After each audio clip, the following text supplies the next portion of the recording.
Alunos da Escola de Teologia Logos, nós vamos hoje para a terceira aula do nosso curso de Bibliologia. Nós falamos nas lições anteriores acerca das Escrituras Sagradas, a autoridade da Bíblia, e mostramos para vocês as divisões do Antigo e Novo Testamento.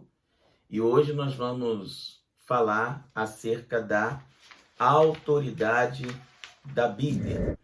É importante que você conheça, caro aluno, a importância das teorias contrárias à autoridade da Bíblia.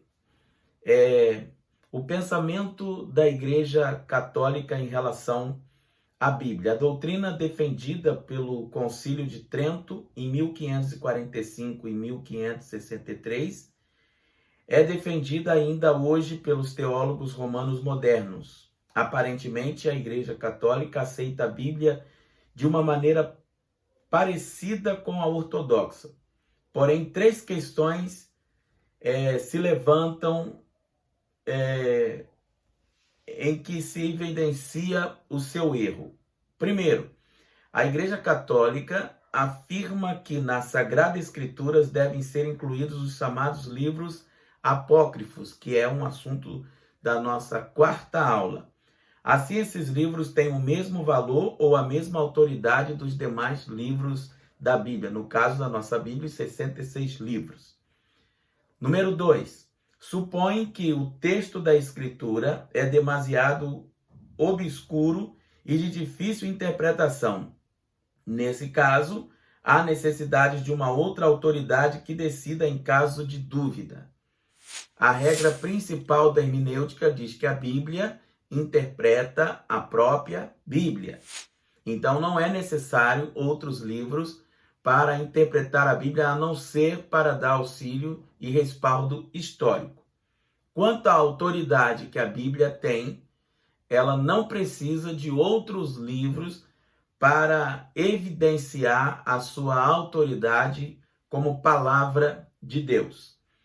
Número 3, os católicos não consideram a Bíblia como uma única regra de fé e admitem uma tradição no que se refere à doutrina e costumes, derivada diretamente dos apóstolos e impede igualdade com a Bíblia. É claro que quando você começa a fazer a leitura das cartas do apóstolo Paulo, e compara as cartas gerais do Novo Testamento, você precisa fazer uma separação disso. Existem doutrinas que Paulo ensinou apenas para os Colossenses, apenas para os Coríntios, e ele não repete isso em outras cartas. Então, significa que existem ensinos, como, por exemplo, o uso do véu, que não se aplica como doutrina ou costume para toda a Bíblia. Então, existem explicações específicas para esses e outros casos na Escritura Sagrada. Como, por exemplo, a mulher fique calada na igreja. Paulo fala isso para os coríntios, mas você não vê ele repetindo isso para os colossenses, você não vê ele repetindo a mesma coisa para os filipenses. São costumes que muitas vezes são considerados costumes locais. A outra teoria contrária à autoridade da Bíblia é a teoria do protestantismo liberal. Trata-se de um movimento moderno em todo o sentido, de grande projeção no mundo protestante, não só por parte dos teólogos, mas também dos ministros que dão diferentes aspectos do assunto. Enquanto Roma ataca e destrói a autoridade da Bíblia, pelo fato de admitir outra autoridade, o liberalismo ataca de frente ao negar em absoluto a divina natureza da sua autoridade, concedendo, às vezes, uma autoridade limitada, relativa e de caráter meramente humano. Entre as diversas teorias do liberalismo, podemos citar 5, que representam outras tantas semelhantes. Primeiro, o racionalismo. reduz o cristianismo revelado ao nível de uma religião nacional, ou melhor, de uma religião racional, ou então, como Voltaire supõe, a religião de Cristo contrária à razão. 2. O empirismo ou historicismo estuda o cristianismo e todos os seus fenômenos apenas à luz da observação histórica. Esse é o seu principal objetivo. 3. O poetismo. Herder e outros críticos veem a Bíblia apenas como um livro de poesia primitiva, em que as verdades religiosas, em partes racionais e em partes emocionais, são apresentadas de uma forma estética. 4. O pietismo sentimental admite que a Bíblia, como todas as doutrinas do cristianismo, pode ser interpretadas à luz da experiência sentimental do indivíduo e não à luz da razão, da história e da poesia. Ou seja, nem entre eles mesmo há um acordo, há uma sincronia naquilo que eles entendem sobre a autoridade das Escrituras Sagradas. E quinto e último, o idealismo filosófico, representado por Hegel, admite a interpretação baseada na filosofia do eu presente, eu entre aspas.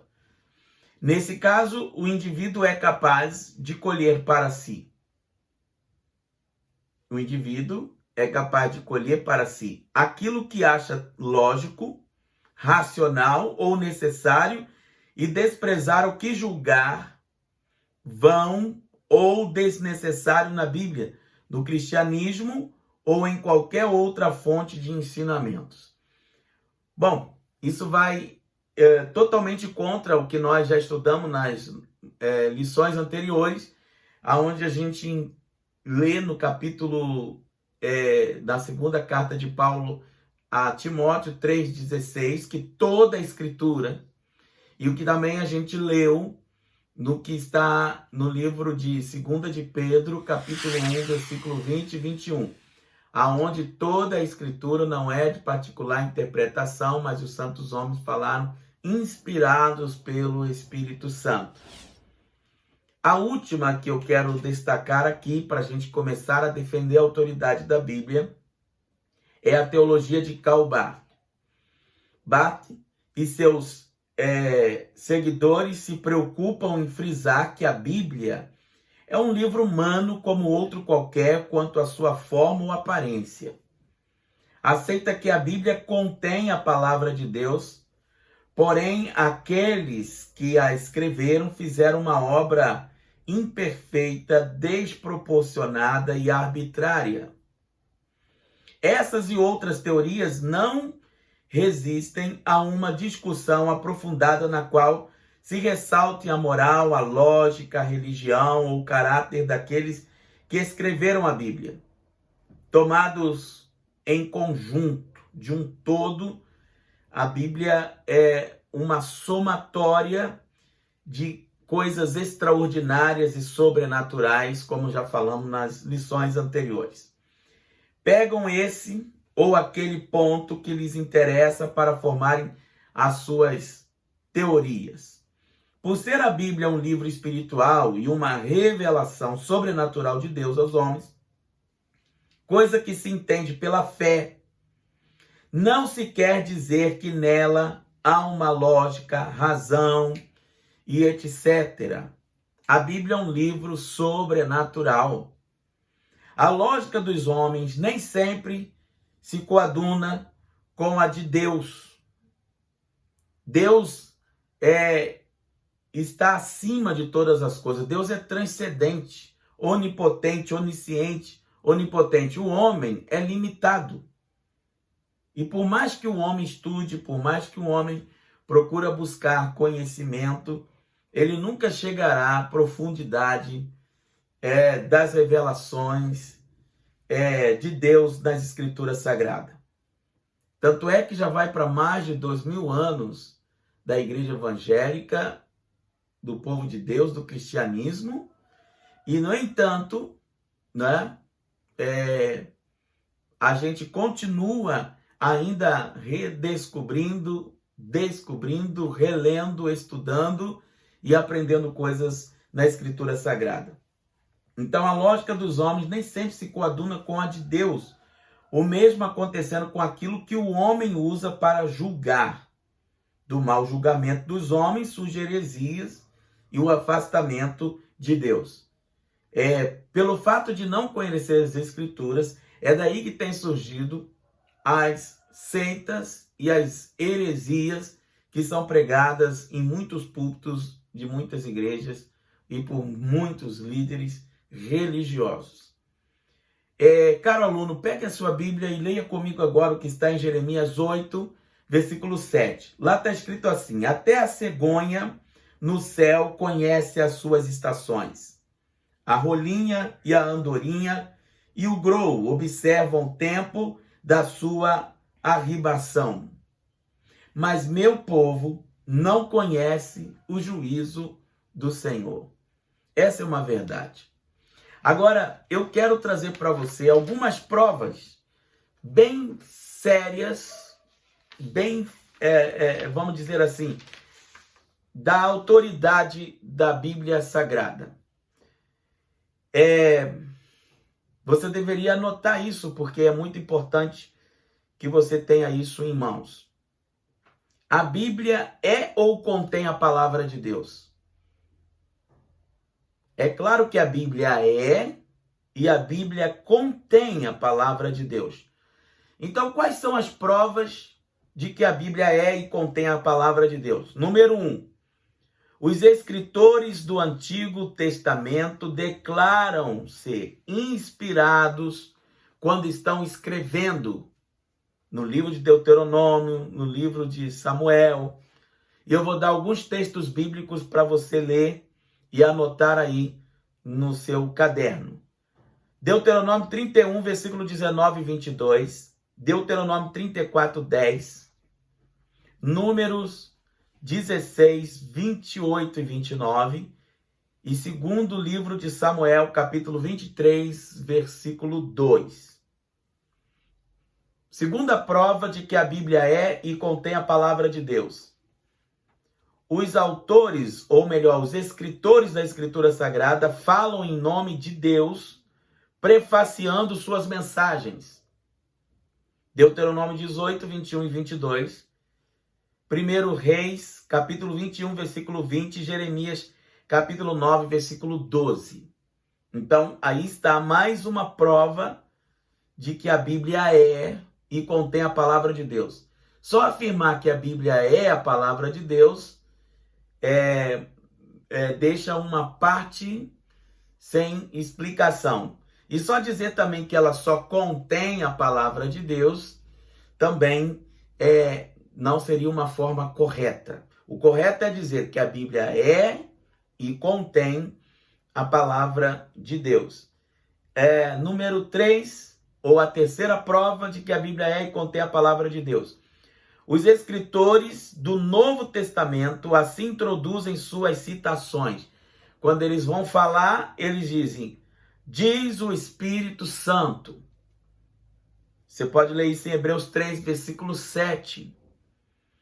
Ou diz o Senhor, Atos 2, versículo 17, Atos 4, 25. Ou os antigos ou os escritores do Antigo Testamento, eles falam: assim diz o Senhor, principalmente nos livros proféticos. Quarta prova de que a Bíblia é e contém a palavra de Deus. A inspiração do Antigo Testamento, citado no Novo Testamento. A Bíblia é um conjunto do Novo e do Velho Testamento. Lucas 1, versículo 10, Hebreus 1, 1. 2 de Timóteo, capítulo 3, 16, 1 de Pedro 1, 10 a 12 e 2 de Pedro 1, 21. Então você pode ler esses textos aí. Quinta prova de que a Bíblia é e contém a palavra de Deus. Cristo e seus apóstolos citam o Antigo Testamento. Em João capítulo 7, versículo 3, há uma citação. Em Lucas 24, 44, também há uma citação de partes dos textos do Antigo Testamento. Eu poderia dar vários outros textos aqui, inclusive no livro de Mateus capítulo 4, na tentação de Jesus, aonde o Senhor ali usa as escrituras de Deuteronômio capítulo 8 para rebater as investidas do diabo. E também você pode depois pesquisar no livro de Mateus, aonde o próprio Satanás, no capítulo 4, cita um texto do Antigo Testamento, que é o Salmo 91, 11. Está escrito: aos seus anjos dará ordem a seu respeito, para que te guardem em todos os seus caminhos. Então, o Novo Testamento faz referências ao Novo Testamento, ao Antigo Testamento, desculpe. Sexta prova de que a Bíblia é e contém a palavra de Deus. Aos apóstolos foi prometido inspiração das Escrituras. Em Mateus 10, versículo 19 e 20, está escrito, Lucas 12, 12, João 13, 20, João 15, 26 e 27 e João 16, 13. Está aqui a sexta prova de que a Bíblia é e contém a palavra de Deus. Vamos então para a sétima prova de que a Bíblia é e contém a palavra de Deus. Os mesmos apóstolos afirmam ter o Espírito Santo em cumprimento da profecia do Antigo Testamento em Joel, capítulo 2, 28. Também, Atos 2, 23, acontece esse cumprimento do derramamento do Espírito Santo, e você vai ver isso no versículo 15 e no capítulo 15 de Atos e versículo 28. Ainda 1 Tessalonicenses capítulo 1, versículo 5. Oitava prova de que a Bíblia é e contém a palavra de Deus. Os discípulos declaram falar como profeta. Os apóstolos afirmaram ser também profetas para o seu tempo, como homens que deviam dar fundamento à igreja. 1 Coríntios 4, 1, que os homens nos considerem como ministros dispenseiros do Evangelho de Cristo. 1 Tessalonicenses 4, 8, também está aí. A oitava prova de que a Bíblia é e contém a palavra de Deus. Vamos para a nona prova de que a Bíblia é e contém a palavra de Deus. Os apóstolos dizem falar com autoridade. Eles falam com autoridade de alguém ensinado pela palavra de Deus. Inspirado pela palavra de Deus, melhor dizendo. 1 Coríntios 2, 10. 2 de Coríntios, capítulo 13, versículo 2 e 4. E Colossenses 1, versículo 8 e o versículo 9. Décima prova de que a Bíblia é e contém a palavra de Deus. Portanto, é a última prova que eu vou dar aqui. Poderia dar várias outras, mas 10 eu acho que é suficiente. Os apóstolos puseram seus escritos no mesmo nível dos profetas que profetizaram no Antigo Testamento. É só comparar com 2 de Pedro, capítulo 3, versículo 16 até o 18. E 1 Tessalonicenses 5, versículo 2 e 7.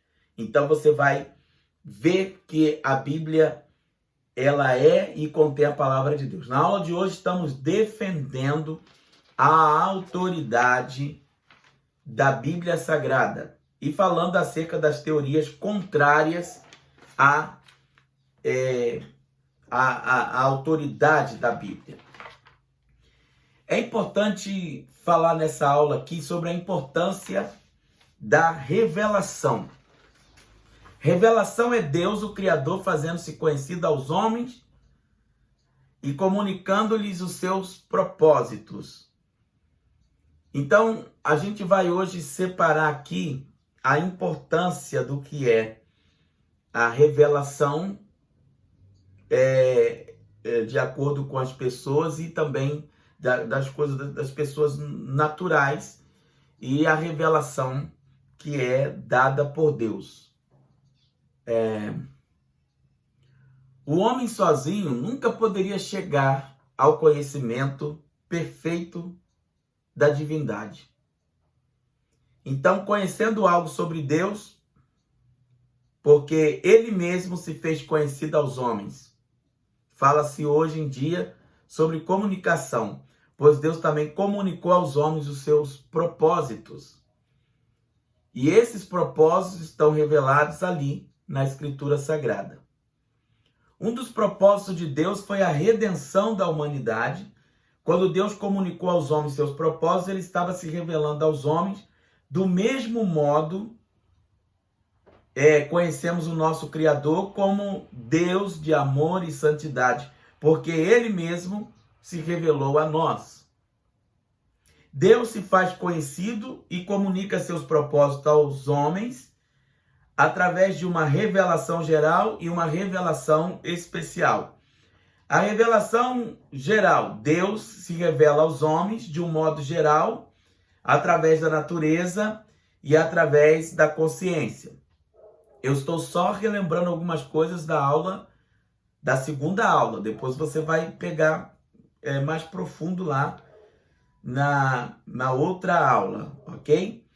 É só para eu poder entrar na parte da inspiração e dizer por que é que hoje a gente não pode dizer que recebeu uma revelação.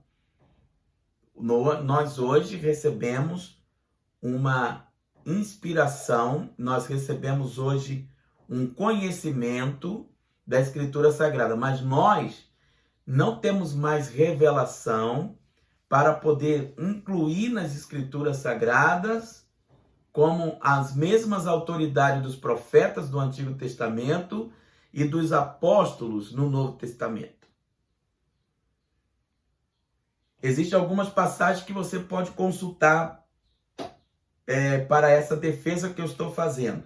Salmo 8, Romanos 10 e 18, Mateus 13 a 15, Efésios 2, 8, Filipenses 2, 13, Gálatas 1, 15 e 16.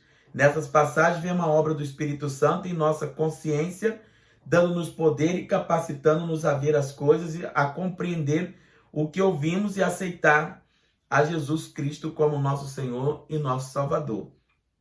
Então, o propósito principal da Bíblia, a revelação da palavra de Deus. Em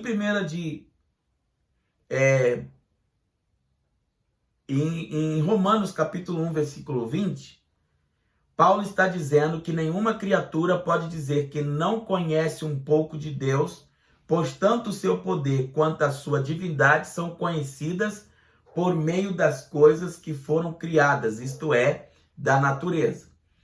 Se você pegar o texto de Atos dos Apóstolos, capítulo 17, a partir do versículo 28, você vai ver Paulo explicando que nós vivemos em Cristo, fomos criados por Cristo e nele existimos.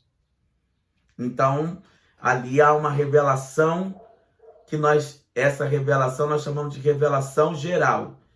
Deus se revela aos homens de um modo geral através da natureza e da nossa consciência. Agora, a revelação especial. A revelação especial. Deus se revelou de uma maneira especial através da vida de atos do nosso Senhor e Salvador Jesus Cristo. Jesus é a palavra viva de Deus. Por isso que João 1, versículo 1, começa dizendo: no princípio era o verbo, ou a palavra, e a palavra estava com Deus, e a palavra era Deus. Todas as coisas foram feitas por ele. Sem ele, nada do que foi feito se fez. Nele estava a vida, e a vida é a luz dos homens. Então, a natureza fala do poder de Deus e da sabedoria de Deus. João, no capítulo 1, nos versículos mais à frente, ele vai dizer que Jesus, Deus, habitou entre nós, tabernaculou. Deus habitou entre nós e vimos a sua glória, a glória do unigênito do Pai, cheio de graça e de verdade. Então, Jesus é Deus encarnado. Deus encarnado. Na matéria de teologia sistemática, nós vamos estudar especificamente a cristologia, então nós vamos entender. Mas temos a revelação aí mais completa de Deus, que é através da Bíblia e da pessoa e da obra de Jesus Cristo. Em Hebreus capítulo 1, não deixe de ler, caro aluno. Lá diz o seguinte,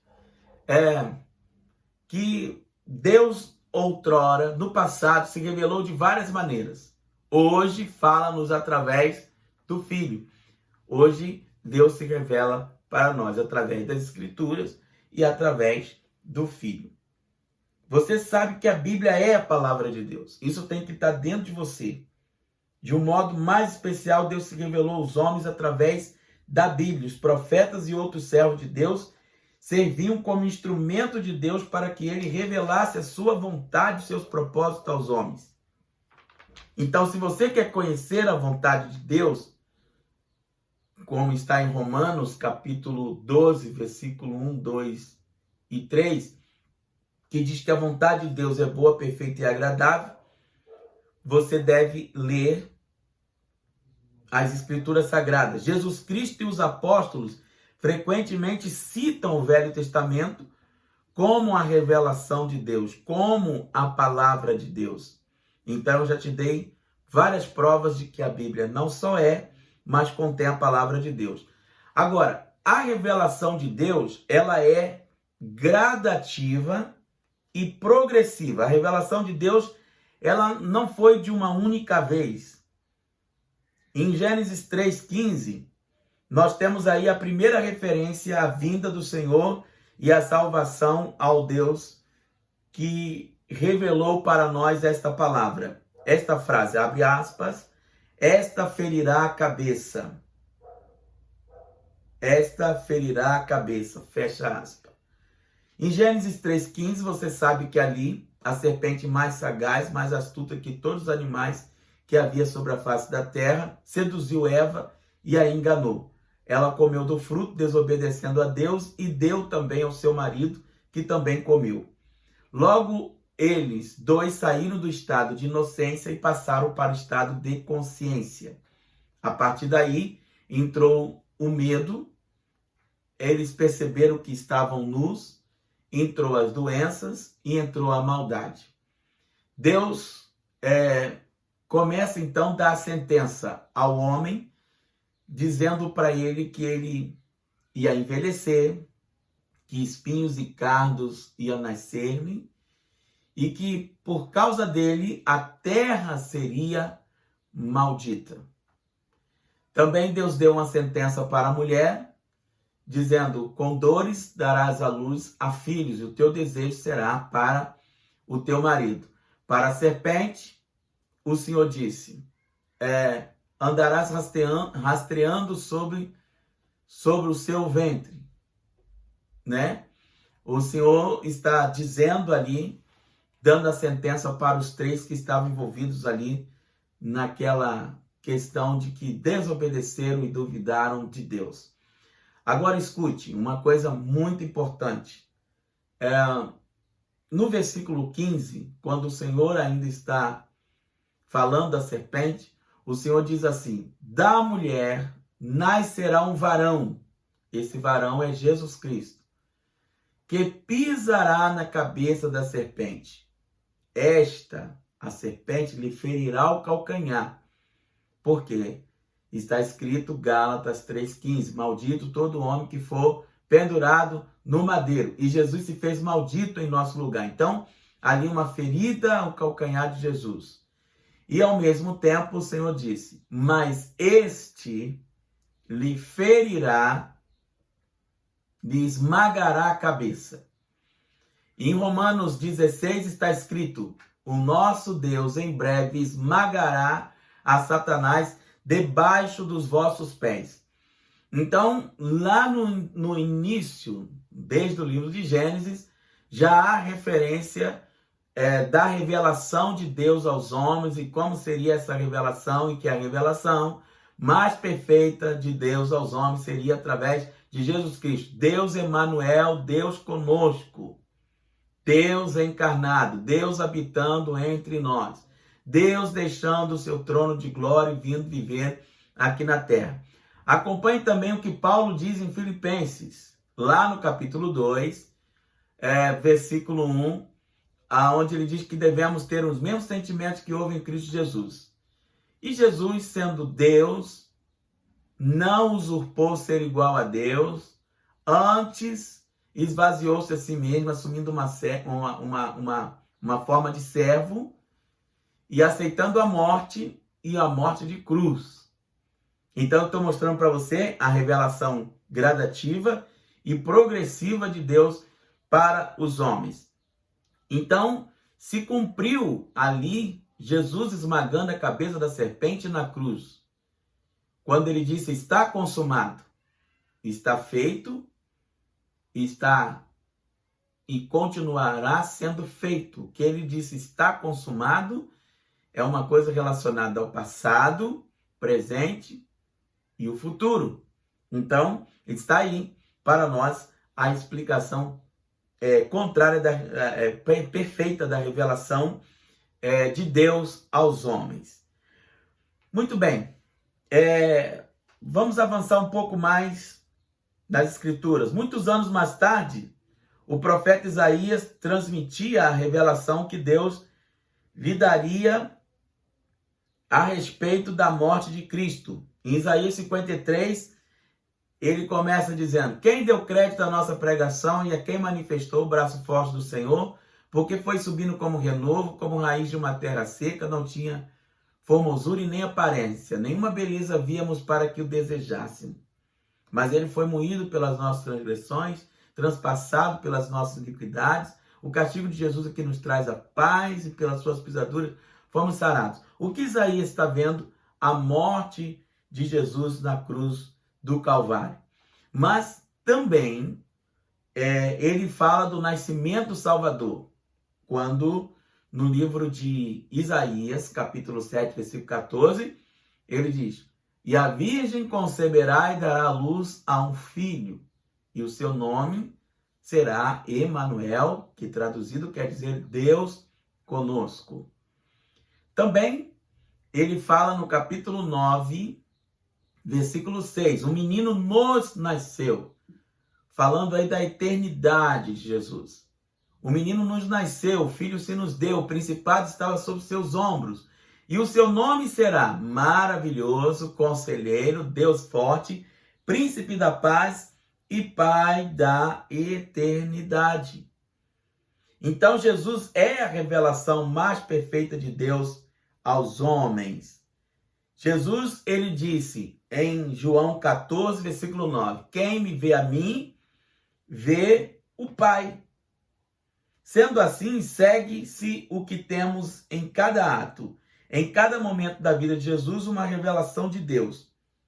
O que Jesus fez, experimentou, disse, é o próprio Deus encarnado que o fez, experimentou ou disse. Você conhece bem o começo do Evangelho, segundo escreveu São João. No princípio era o Verbo, e o Verbo era Deus, e o Verbo estava com Deus. O Verbo aqui é Jesus Cristo. Você pode comparar com Colossenses 1, versículo 15, aonde fala claramente da revelação perfeita dele. Em João 10, versículo 30, Jesus diz, eu e o Pai somos um. Jesus foi o próprio Deus que se fez homem. Ele habitou entre nós e podemos conhecer Deus quando conhecemos a Jesus.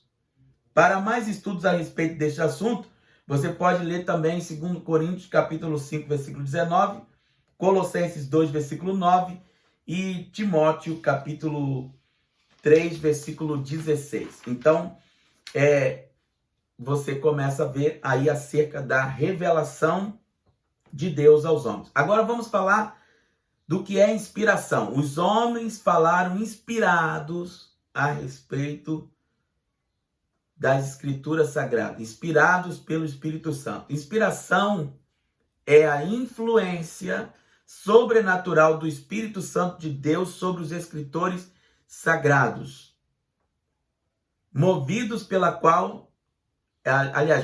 pela qual seus escritos têm perfeita validade. Você já ouviu muitas frases como esta: hoje estou inspirado. Você já ouviu esta frase? Você é minha inspiração. Ele é um poeta inspirado. Você já ouviu essa expressão? Outra expressão, assim por diante, né? Hoje eu estou muito, muito inspirado.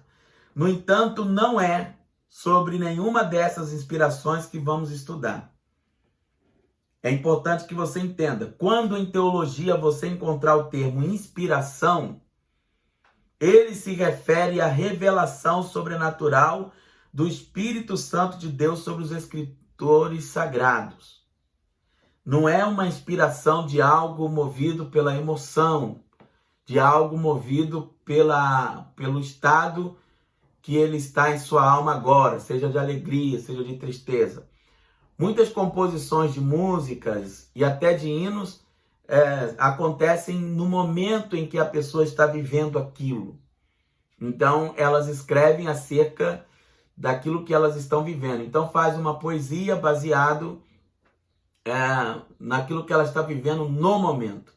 Esse é um tipo de inspiração. Essa é uma inspiração, claro. Algumas pessoas escrevem livro baseado naquilo que elas estão vivendo no momento. Por exemplo, elas estão numa prisão. Então, elas escrevem. Elas estão depressivas. Então, elas tendem a falar de coisas importantes daquilo que elas estão vivendo naquele momento. É de se notar que a palavra inspiração aparece bem poucas vezes na Bíblia. Mesmo quando o texto aparece, discute-se muito a exatidão da tradução. Leia Jó 32, versículo 8. Aí, o termo sopro do Todo-Poderoso é usado como sinônimo para referir-se à inspiração do Espírito Santo. Então, sopro do Todo-Poderoso, sopro de vida. É a mesma palavra para Gênesis 1, 2. E a terra estava sem forma e vazia, mas o Espírito de Deus se movia, pairava, chocava, fecundava sobre a face das águas. É o Espírito Santo, Ruach, ou pneuma, movendo-se ali para produzir vida. Em 2 Timóteo 3,16, a palavra usada no grego para inspiração é teopneuston. Teopneuston, que quer dizer Deus soprou, ou sopro de Deus. Este sopro de Deus é a influência sobrenatural do Espírito Santo de Deus sobre os escritores sagrados. Se os escritores sagrados escreveram sobre a influência sobrenatural do Espírito Santo, seus escritos têm perfeita validade. Quer dizer que não há nada nos escritos sagrados que seja duvidoso ou relativamente válido. Na Bíblia são citados livros e palavras humanas, bem como palavras de Satanás.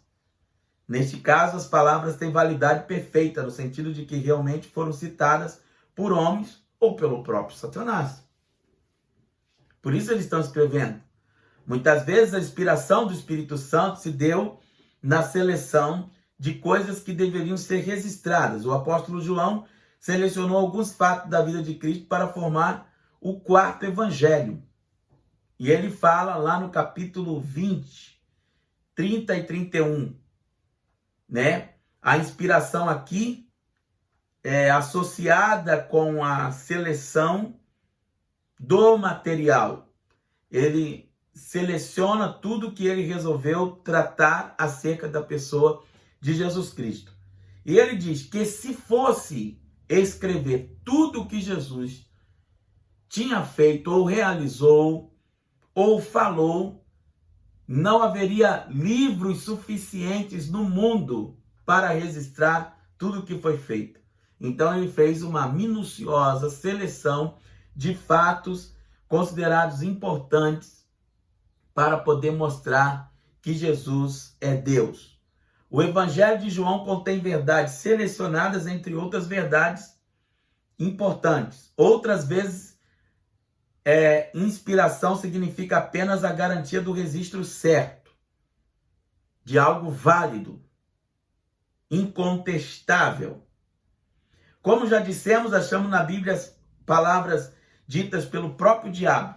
As palavras dele não são palavras de verdade, mas temos certeza que ele as proferiu, pois temos garantia do que está aí registrado. É o mesmo caso das palavras dos amigos de Jó. Não são palavras de Deus, mas de homens e, portanto, imperfeitas. Mas a Bíblia traz um relato exato das palavras, porque tudo o que está escrito nela foi inspirado pelo Espírito Santo. Isso não muda de forma nenhuma o valor das Escrituras Sagradas. Então, a doutrina da inspiração, como que você, aluno, deve encarar a doutrina da inspiração? 3 fatores importantes na doutrina da inspiração: o Espírito Santo, o escritor sagrado e o resultado da obra do Espírito Santo sobre o escritor sagrado, a Bíblia ou escritos sagrados. O primeiro fator que vamos considerar aqui é a atuação do Espírito Santo. Isso tudo para poder explicar que essa inspiração não tem nada a ver com a composição de hinos, de músicas, ou de poesias, ou de declaração de amor, ou porque você está feliz, ou porque você está triste, ou porque foi traído, ou porque está magoado. Não. Eu quero agora explicar o valor da inspiração. Então, o primeiro fator que vamos considerar é a atuação do Espírito Santo, porque o Espírito Santo de Deus não pode cometer erros ou engano. O segundo fator que temos que considerar é o escritor sagrado. Os escritores sagrados foram homens usados por Deus para nos comunicar um conhecimento dele e de seus propósitos. Então, o instrumento que Deus usou para se revelar ao homem foi o próprio homem. E isto é muito interessante, porque a gente consegue se comunicar. Diz o apóstolo Paulo na sua carta de 1 Coríntios capítulo 2, que ninguém conhece o próprio homem a não ser o próprio homem ou o espírito que nele está. Assim como Deus, o espírito, ninguém pode conhecer a Deus senão o próprio Espírito de Deus. Então, o interessante nessa parte aqui é de explicar que a inspiração verbal, literal das Escrituras Sagradas tem o seu valor, porque esses escritores não foram homens qualquer. Foram homens escolhidos e selecionados por Deus para poder escrever o que eles escreveram. Cada escritor sagrado conservou a sua própria personalidade, mesmo sendo usado por Deus como um instrumento. Cada escritor conservou sua própria característica resultante de sua cultura, estilo e personalidade. Amós era boiadeiro, cultivador de sicômoro, né? Então devia ser um fazendeiro ou um servo de um fazendeiro. Paulo era um homem instruído ao pé de Gamaliel, bem culto, estudado. Pedro, douto de letra. Isaías, Daniel eram estadistas. E vários outros que a gente poderia citar aqui que tiveram as suas personalidades mantidas, e eles escrevem de acordo com a sua época, com o que eles estão vivendo no seu tempo, mas trazem revelações de algo que nós hoje vivemos aqui num futuro bem distante e que até hoje vemos que são válidos os ensinamentos e as palavras nelas escritas, principalmente as leis, do que diz respeito às leis dado a Moisés. Porque todos escreveram sobre a inspiração do Espírito Santo. O tema central da Bíblia é um só: a redenção do homem. Então, o homem recebeu de Deus, e várias vezes você vai ver Deus ordenando: escreve, anota, registra. Deus dando essas ordens para que eles pudessem registrar. Então, do mesmo modo, Jesus Cristo é o personagem constante em todos os livros que compõem a Bíblia. Vamos considerar alguns exemplos. O profeta Amós, que era boiadeiro, ao escrever a mensagem de Deus, inspirado pelo Espírito Santo, ainda assim percebemos que é um boiadeiro que está escrevendo.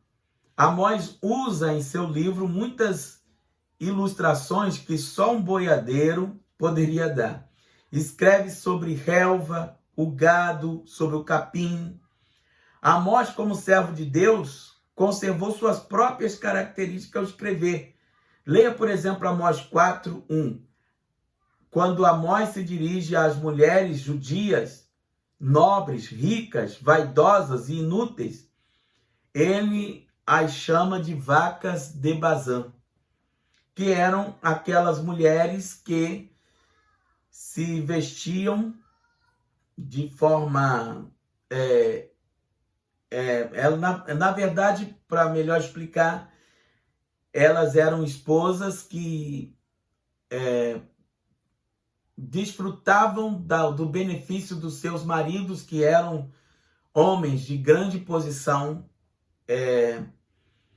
no meio do povo, e por isso eles tinham condições financeiras maiores, assim dizendo. E para eles sustentarem essas vaidades dessas moças, dessas suas esposas, eles então menosprezavam os pobres, né? Pisavam os mais carentes, os necessitados. Então, ele se dirige a elas chamando-as de vacas de Bazã. Obviamente que eles não estão profetizando para as vacas. Vacas não houve. Da mesma forma que a explicação para que eles se dirigem aos montes. Assim diz o Senhor, ó montes, ouvi a palavra do Senhor. É claro que os montes não ouvem a palavra do Senhor. Eles estão se referindo a quem mora, aos habitantes dos montes. Então, a gente vai começando a entender essa palavra. Há uma expressão na Bíblia também, quando o Senhor fala assim: e eu vos deixarei de dentes limpos. Quando você lê essa expressão, e eu vos deixarei com dentes limpos, o que você entende? Que está falando sobre a higiene bucal? Não. Deus está falando que é um tempo de escassez e falta de alimento. Então são essas peculiaridades da Bíblia, essas coisas interessantes que vai fazendo sentido quando você lê ao conhecer os escritores. Lucas é um outro exemplo. Lucas era médico, mas conservou as suas características próprias. É de se notar um instrumento na mão de Deus. Ele foi, com certeza, um instrumento na mão de Deus, mas conservou as suas características próprias. É de notar que os escritores sagrados tinham consciência de ser instrumento nas mãos de Deus, isto é, de que aquilo que estavam escrevendo não era deles próprios, mas vinha de Deus. Eles tinham essa consciência. Na Bíblia temos mais de 2.000 frases como esta: a palavra do Senhor, o Senhor falou, Deus disse. ou o Senhor mandou, assim diz Deus, assim diz Yahvé. Quando o escritor registrou, o Senhor disse, ele estava consciente de que o que ele escrevia não vinha dele, mas de Deus. E temos um bom exemplo em 2 Samuel 23, 2. Samuel, ao escrever estas palavras, sente estar sendo apenas um instrumento para entregar a mensagem de Deus. A carta aos Hebreus é outro exemplo maravilhoso de um homem totalmente usado como instrumento para transmitir a mensagem de Deus. Quando esta carta foi escrita, o homem que a escreveu, que até hoje não sabemos o autor da carta aos Hebreus, para transmitir essa mensagem de Deus, quando esta carta foi escrita, o homem que a escreveu estava tão consciente de ser instrumento que seu nome não aparece nela. Até hoje, os estudiosos não conseguiram descobrir quem a escreveu. Então, em Hebreus 3:7, uns atribuem que essa carta tenha sido escrita pelo apóstolo Paulo, outros atribuem esta carta a Lucas, que era médico, por causa da forma erudita com que a carta foi escrita. É claro que alguém escreveu a carta aos Hebreus. Suas mãos e sua inteligência foi usada para escrevê-la. Mas o autor foi o próprio Espírito Santo. Vamos começar então a conclusão da nossa aula de hoje, defendendo a autoridade das Escrituras Sagradas. A Bíblia é e contém a palavra de Deus. Quando o texto diz toda Escritura é inspirada por Deus, refere-se ao conjunto de livros, os 66 livros da Bíblia. Então, na nossa divisão, Pentateuco, né? Então, a gente pode até citar alguns aqui para você. Vamos lá? Gênesis, Êxodo, Levítico, Número e Deuteronômio. Os primeiros 5 livros. Depois, mais 12 livros históricos, que é Josué, Juízes, Ruth, 1 Samuel, 2 Samuel, 1 Reis, 2 Reis, 1 Crônicas, 2 Crônicas, Esdras, Neemias e Esté. E depois a gente tem 5 livros poéticos, começando por Salmo, por Jó, Salmos, Provérbios, Cantares, Eclesiastes e Cantares de Salomão. Aí temos 5 profetas maiores. Esses 5 profetas maiores são Isaías, Jeremias, Lamentações de Jeremias, Ezequiel e Daniel. Vamos então para 12 profetas menores. Esses profetas menores e profetas maiores se referem ao tempo em que eles levaram profetizando, ou seja, a extensão do seu ministério. Então vamos começar por Oséias, Joel, Amós, Obadias. Depois nós vamos ter Jonas, vamos ter o livro de Naum, Sofonias, Abacuque, Zacarias, Malaquias. Esses profetas são chamados de profetas menores. Esses profetas das Escrituras Sagradas do Antigo Testamento formam então a coleção do livro do Antigo Testamento. E temos 39 livros, portanto. E mais 27 livros vão estar aí no Novo Testamento. Então é muito importante que você conheça assim a divisão da Bíblia. Então, com autoridade que formam a lei judaica desses 5 primeiros livros. Refere-se todo ao Velho Testamento, porque quando Paulo escreveu a segunda carta a Timóteo, os livros que formavam esse livro eram, então, os livros do Antigo Testamento. Vamos, então, agora falar para você da importância do que Paulo diz, que todo o Velho Testamento é inspirado por Deus. Mais tarde, Pedro faz uma referência à Escritura, onde ele cita que Paulo escreve algumas coisas difíceis de entender e que alguns, por não conhecer, deturpam as Escrituras Sagradas. Bom, então, já que você já conhece agora boa parte da nossa Bíblia. Já falei para você em aula anterior das 4 Bíblias que existem. Eu falei da Bíblia cristã, que é a nossa, composta de 39 livros e 27 no Novo Testamento, 39 no Antigo Testamento. Falei da Septuaginta, que foi a primeira versão traduzida do grego para o latim, por isso é assim chamado Septuaginta, por causa de 70 homens que se ajuntaram em Alexandria para fazer aí a versão dessa Bíblia que denominaram Septuaginta. Tem também a outra Bíblia de Jerônimo, que é a Vulgata, que foi a tradução do grego para o latim. E nós temos a Bíblia judia, ou a Bíblia judaica, a Bíblia de Jerusalém, ou também chamado de Torá, que é a Bíblia dos judeus. Bom, eu espero estar ajudando você. Não deixe de pegar um caderno e anotar as informações que você achar pertinente. Para ser um bom aluno da EAD, é importante que você estude, leia, procure gravar os livros na sua mente, procure conhecer as escrituras. Nós estamos te dando a base para depois desenvolver teologia. Então, vai muito da aplicação do aluno. Tira um tempo que você possa assistir às aulas, ouvir de novo, assistir de novo, escrever.